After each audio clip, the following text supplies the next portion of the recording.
stories.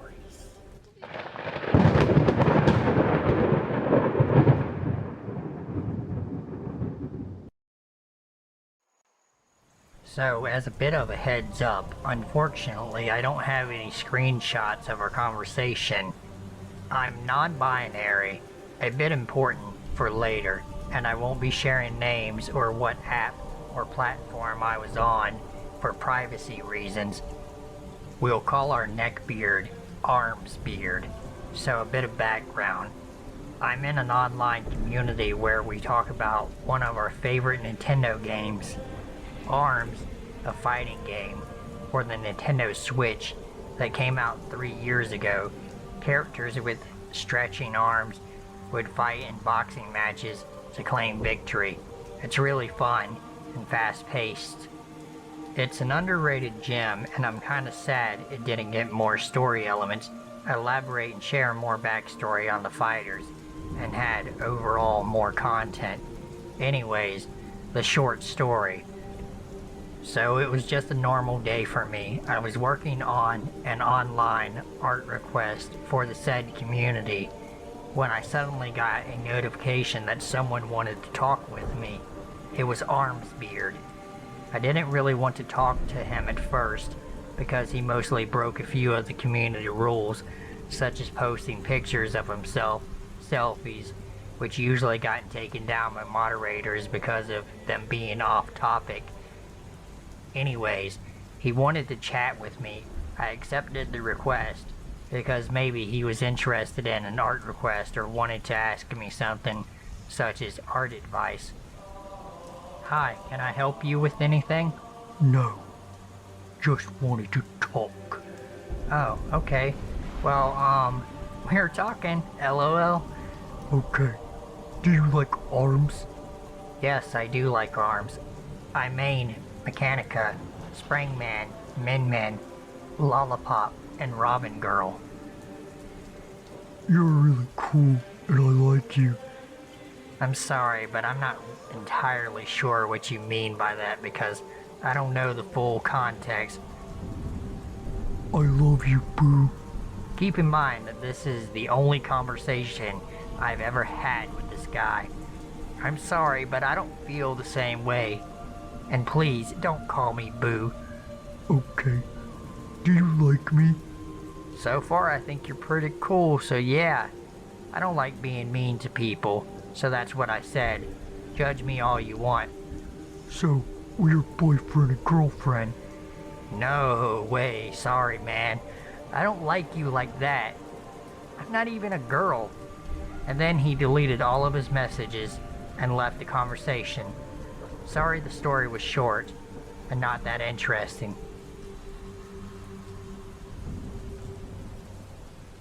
Last year I would pick up my sister from school since she didn't have a car and I wasn't going to college. She was 17, I was 19. Now my sister was your typical neckbeard bait. She's fairly attractive, long blonde hair, green eyes, and a great personality. She's a joy to be around and seems to like everyone and everything. She's watched quite a bit of anime and reads a lot of manga. Her friend group was normal, filled with people who fit her interest and personality.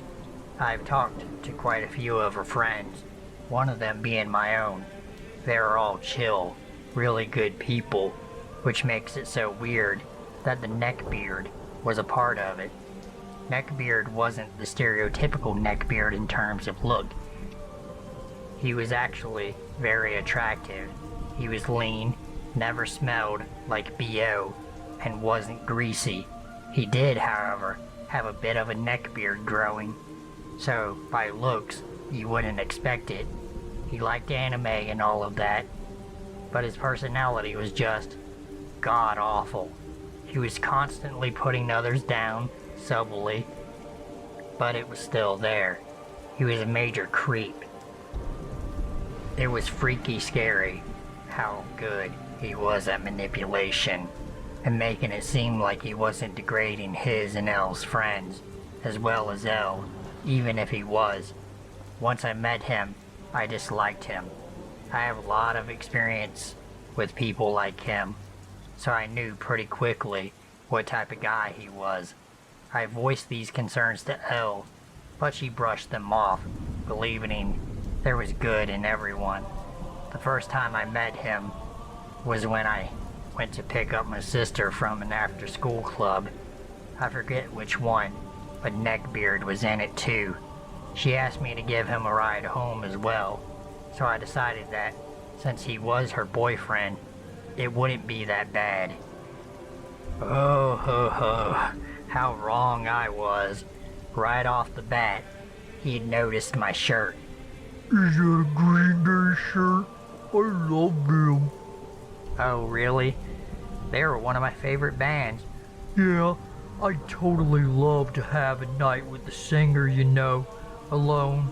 Come to think of it, you kinda look like him. What's your name? Me, starting to become very uncomfortable. I'm Gerald. I just love that name. It rolls off of the tongue nicely. I started to get very uncomfortable now. Elle didn't seem to notice, so I didn't mention it, not wanting to ruin her day. Normally, saying I looked like Billy Joe Armstrong would be an ordinary compliment I'd receive. I'd had the same hair as him and somewhat the same fashion sense, but the comment before the comparison rubbed me wrong, and the part about my name even more so. I stopped the conversation there, and we didn't say anything else to each other until I dropped him off. Thanks for the ride. Maybe I'll see you later. He gave me this awkward wink before walking away, and Elle moved to the front seat. I don't fucking like him. He's nice. Once you get to know him, really, Elle replied. She seemed set on that, so I didn't push the topic more. Over the next few months, I'd seen a lot more of Neckbeard.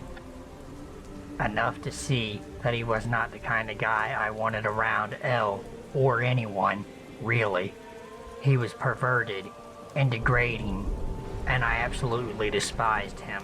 But the encounter I'd like to talk about is what happened on Elle's birthday. She invited all of her friends, including Neckbeard. I'd gotten a hold of some alcohol through my friends where I live. It's illegal to drink underage with consent from parents, and I baked a cake. The whole house was decorated, and everything seemed to be going great. I stayed away from the group, letting Nell have her fun around with her friends, and drank by myself on the couch, making sure that nothing got too bad. I talked to one of mine and Nell's mutual friends. F hung out with me towards the middle, when I started to get drunk enough to act a bit out of character, but not enough to not remember what would happen. Dude, look. F motioned behind me. I looked where he suggested, only to see Neckbeard staring at me from where he sat with Elle and her friends. I looked away. You're all he talks about now, you know? He's got one hell of a crush on you. Oh, really? I've only had like 2 conversations with him. Yeah, it's crazy. It makes Elle hella weirded out. As if he could hear us talking about him, Neckbeard sat next to me on the couch, close enough to have our thighs touching. Hi guys. F. I think Elle is going to start a game of Uno. She wants you to join. F decided to join Elle, giving me a sympathetic look as he left me with Neckbeard. Good God, once we were alone, it started. His hands never left me. They were always on a part of me, whether it was my clothes or actual body parts. I never liked being touched much, so it creeped me out and put me on edge. At this point, though, I was too drunk to be able to do anything about it. Hey, Gerald, you seem to be close with F. Huh? Oh yeah, he's a good friend. His tone, from what I remember, was slightly off, as if he was angry at me. How have you been? You look good. It's been a while since I've seen your pretty face. I shifted away from him then. I remember not wanting to be anywhere near him as he said that. What made it worse was his hand was on my arm. I wanted to vomit. Thanks. Could you please not touch me? Why? Are you gay? That was a head spinner at the time. I wasn't out to a lot of people then. Only L, F, and some of my other friends. I asked how he knew that, and he said he saw L texting me about it once. I sighed. Aren't you dating L? Yeah. It's recent, and it's not like I'm not allowed to experiment. His hands moved to my thigh, and I attempted to shift away. But I drank a lot by that point that I wasn't anywhere near strong enough to move his 6-foot body with my 5'6" one. He moved to press into me more and grabbed my chin, forcing me to kiss him as I tried to wiggle away. It didn't work. He shifted to move on top of me, his knees pushed against my crotch. Just let it happen. I promise it'll feel fine. I started to have a panic attack as memories of past years came back from his actions, and I started to sob. I all but screamed at him to get off, called L's name, and started to thrash around. He seemed to get scared by my actions and jumped off. I don't remember what happened after that, as I was in the middle of a panic attack, but I was told he left, and L and F helped me up the stairs to my room.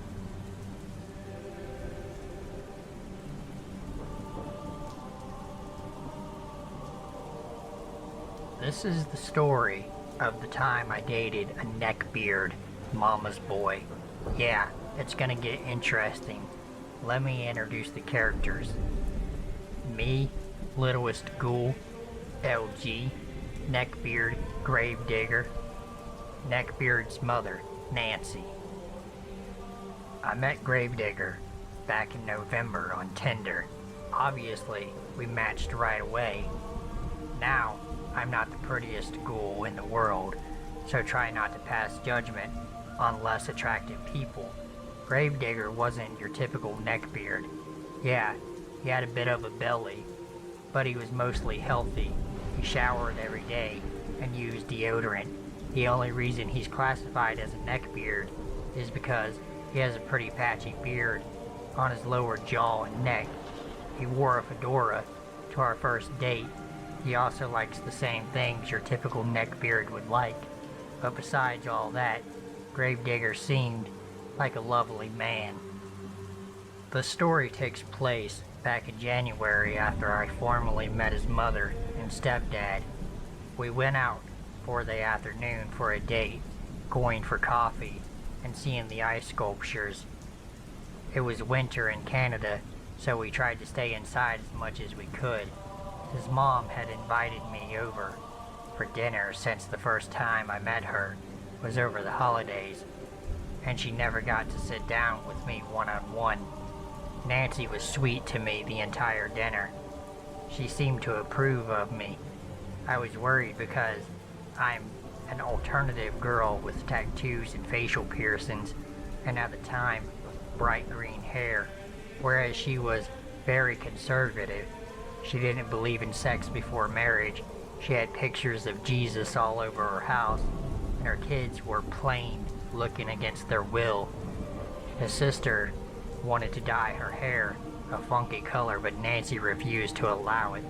His sister is an adult. Nancy asked me your typical questions when you were trying to get to know your child's boyfriend or girlfriend. Did you enjoy the holidays? What did you do?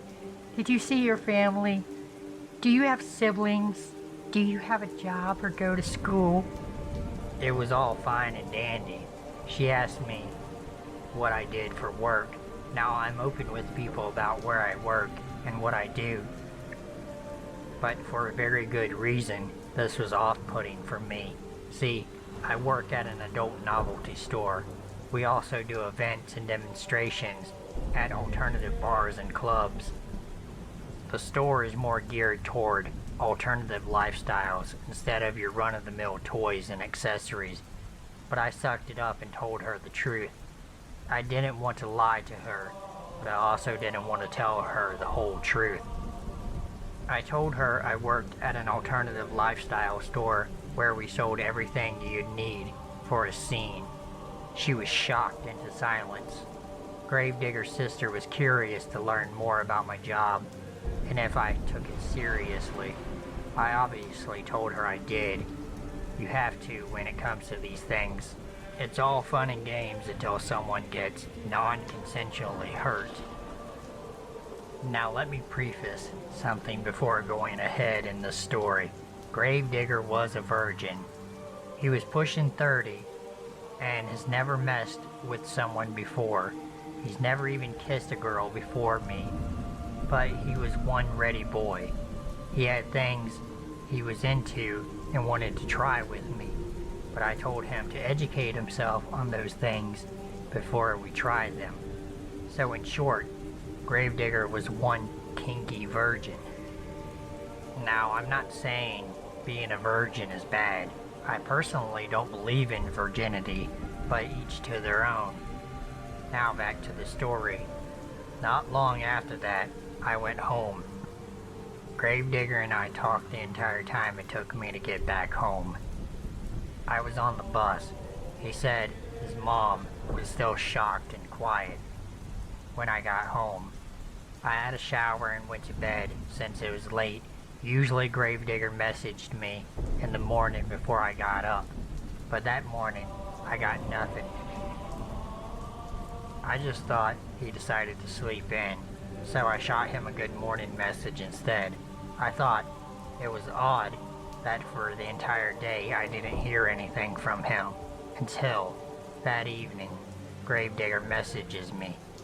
I don't have the messages anymore, but the conversation went like this.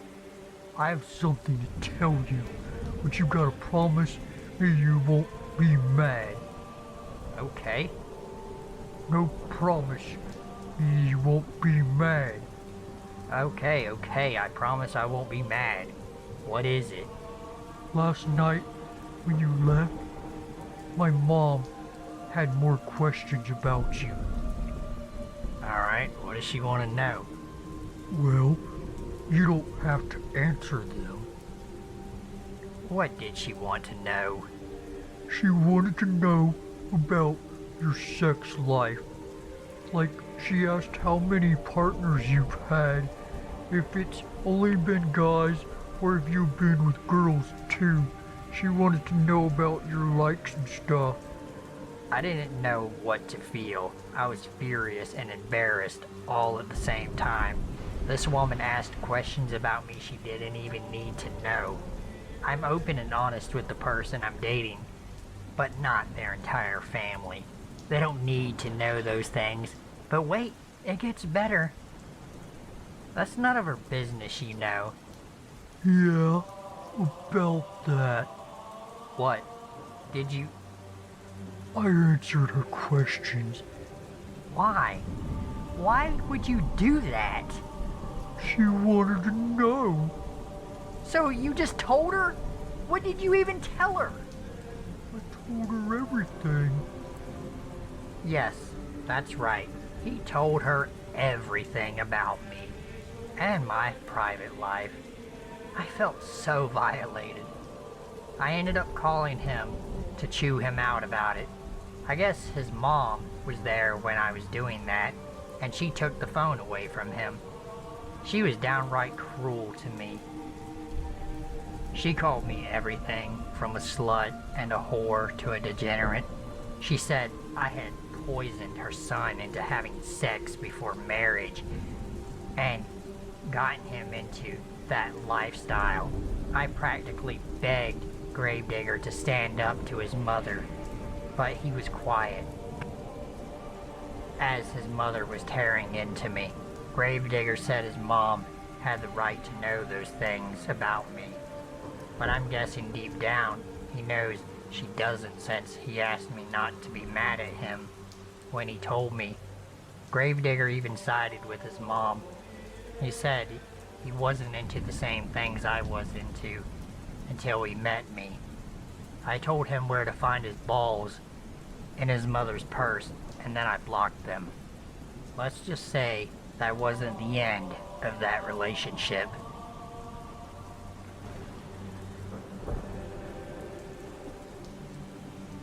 So, I've been a cosplayer for 4 years, and actually attending conventions for around that time. I'm 17, a girl, and I've been told that I'm decently attractive. During this incident, I was dressed up as Katori from Love Live, so my skirt was admittedly a little too short. Cut to the actual con. I'd been there for a couple of hours, and after a mix-up with my badge registration, I was already on edge. Luckily, one of my friends had spotted me in the crowd and pulled me over to them and their group, and we decided to grab a coffee from the hotel cafe. After a few minutes, I noticed a guy staring at me from the corner of my eye. This is normal for cons. You'll always have people looking at you or asking for photos, but with him, I felt deeply unsettled, trying to convince myself that it was just nerves from earlier. I turned away and rejoined the conversation with my friends. After a good 20 or so minutes, we were done and ready to head upstairs to the vendor's hall. I still had that unsettling feeling, so I glanced back behind me. He's still there. To give a visual, this guy is around 5'7" in height, maybe a little taller. He's stocky, Asian, and dressed in what I believe was a poorly executed rendition of Joseph Joestar, and he's just staring. Feeling even more nervous, I grabbed onto my friend's back and followed the group down the hall and up the escalator. As we got off, I looked back behind me again, and he's on one of the bottom stairs of the escalator, camera out and pointed towards me. I'm starting to get upset now. My friends haven't noticed him yet, and I didn't want to make a fuss quite yet, as I'm not the confrontational type, so I keep this to myself. We enter the vendor's hall. Great, I think to myself. We can definitely lose him here. Wrong. As we turn down the aisles of the crowded vendor's hall, I can still feel his eyes boring holes into my back whenever we turn. At this point, I'm less nervous and more angry that he's been making me uncomfortable. I decided it was time to tell my group that I have been seeing this guy since we were downstairs, and they all agreed to try to lose him. We decided to go to the second level of the con, where we could find panels, as well as the security booth.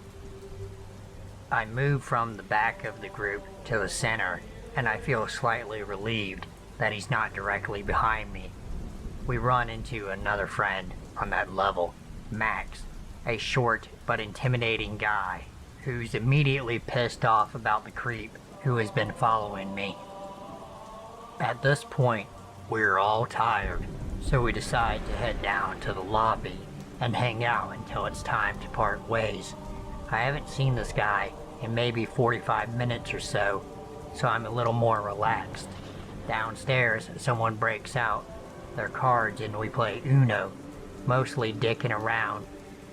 However, 15 minutes into the game, I see a flash out of my peripheral vision. Instinctively, I turn around and my heart drops into my stomach. It's the man again. My friends noticed too, and they all glare at him. Max jumps out of his seat and stands there, staring at the guy. Creep is still ignoring them, making eye contact with me. Camera still pointed.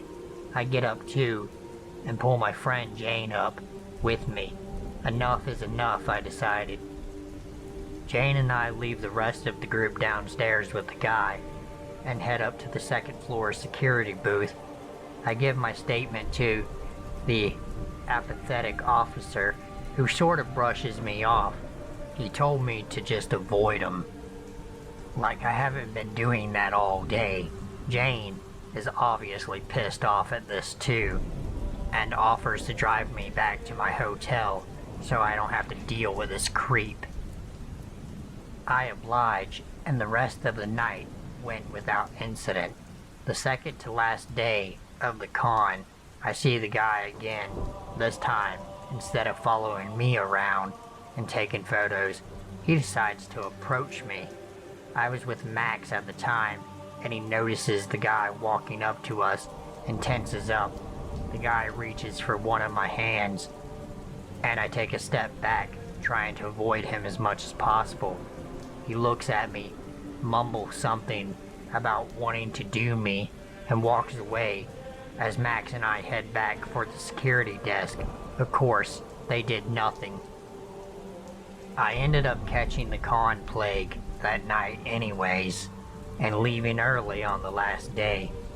So I don't know what happened to the guy, or the photos he took of me. I don't even want to think about it. What bothers me the most is how calm this guy was. It was like he had no emotion for this whatsoever. Maybe he had done this before.